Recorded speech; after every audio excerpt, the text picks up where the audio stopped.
সবাই মিলে অন্য কোথাও যাওয়া যায়। তো দেখো এবার তোমরা বুঝতে পারবে নিশ্চয়ই লোকেশনটা কোথায়। আর এই লোকেশনটা হচ্ছে আমাদের কলেজ ঘাট। তো এখানটায় মানে ওয়েদারটা ভীষণ ভালো ছিল। আর কি বলবো, 4 জন মিলে এসেছি, মানে খুব ভালো লাগছে বন্ধুদের সঙ্গে। এই প্রথমবার ঘুরতে এসেছি। আমার বরকে বললাম যে যাবো ঘুরতে, সবাই বলছে, তা বললাম হ্যাঁ যাও, অবশ্যই নিজের লাইফটাকে এনজয় করো। তারপর আমরা চলে এসেছি এই যে কলেজ ঘাটে। এখন বাজে 2টো। তো আমরা কতক্ষণ থাকবো বলতে পারছি না, মানে তো অনেকক্ষণ থাকার ইচ্ছে আছে, মানে সবাই মিলে, ওয়েদারটা এত সুন্দর। তো চলো আমরা দেখি কতটুকুন সময় কাটাতে পারি। তো তোমরা কিন্তু সঙ্গে থেকেও পুরো ভিডিওটা দেখে যাবে। আর মৌসুমি ছিল, নীলা ছিল আর প্রীতি। তো সত্যি বলছি প্রীতির জন্য খুব মন খারাপ করেছে, যেহেতু আমরা সবাই শাড়ি পরেছি আর বেচারি শাড়ি পরতে পারিনি। তো ওয়েদারটা দেখো, এত সুন্দর একটা ওয়েদার, ঝিরিঝিরি বৃষ্টি পড়ছে হালকা হালকা। আর গঙ্গার জলটা দেখো কি দারুণ লাগছে, তাই না? ছাড়তে ইচ্ছেই করছে না দিনটাকে, তাই না? মনে হচ্ছে কতক্ষণ ধরে রাখবো।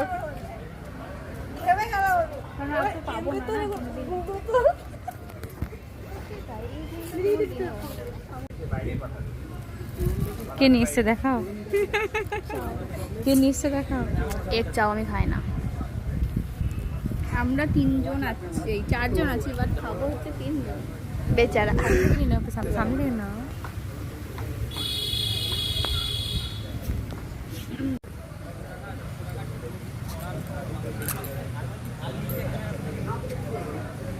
থ্যাংক ইউ মৌসুমি, তোমাকে অনেক অনেক থ্যাংক ইউ এত সুন্দর খাবার গিফট করার জন্য, বরং আমাকে সুযোগ দেওয়ার জন্য। তাই খুব ভালো লাগলো আজকে, তাই না? দারুণ এনজয় খুব খুব ভালো লাগলো। জানি না আবার কবে আমরা 4 জনে একসাথে হব, তবে চেষ্টা করব খুব তাড়াতাড়ি হওয়ার। খুব তাড়াতাড়ি। হ্যাঁ, তুমি কিছু বলো। কি বলবো আমি, আর থ্যাংক ইউ মৌসুমি এত সুন্দর চাউমিন বানিয়ে আনার জন্য। আর সত্যি মন খারাপ, কারণ আমরা 3 জন খেলাম আর প্রীতি খেতে পেলো না, কারণ ওর জেঠুমশাই মারা গিয়েছিল, তার জন্য ও বাইরেকার খাবার কিছু খেতে পারবে না, তার জন্য ও খেলো না। কিন্তু আমাদের খুব মন খারাপ ছিল। যাই হোক, নেক্সট বার হবে আবার একসঙ্গে, যখন তখন আবার খাওয়া দাওয়াটা হবে।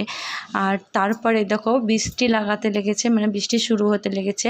আর আমরা এখানে এখন দাঁড়িয়ে গেছি, প্রচণ্ড বৃষ্টি। আর এখনও বাজছে 4:30। তো আমরা এখান থেকে ডাইরেক্ট বাড়ি চলে যাবো। তো যাই হোক, আমার ভিডিওটা কেমন লাগলো লাইক শেয়ার কমেন্ট করে দেবে। আর আজকের ভিডিওটা এই পর্যন্ত। খোদা হাফিজ, বাই।